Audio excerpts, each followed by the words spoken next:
Mheshimiwa Naibu Waziri, dhamira yetu ni kuendelea kupanua wigo wa soko letu nchi nzima na nje ya Tanzania ili kusaidia pia kuingiza fedha za kigeni katika mzunguko wa uchumi wa Tanzania. Kwenye upande wa mapato ya serikali tunakadiriwa kuchangia takriban shilingi bilioni 20 kwa mwaka kama kodi mbalimbali tofauti ambazo tunachangia kusaidia jitihada za serikali katika kutoa huduma za jamii.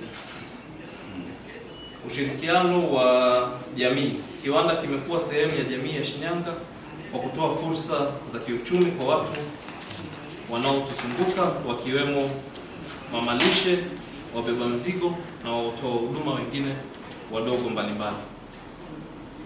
Matarajio na maombi.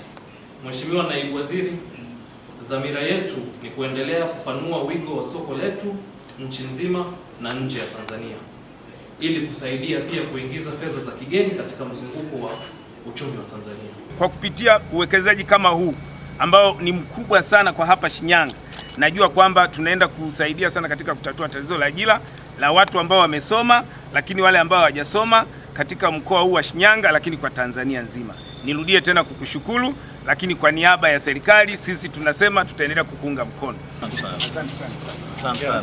Nashukuru sana.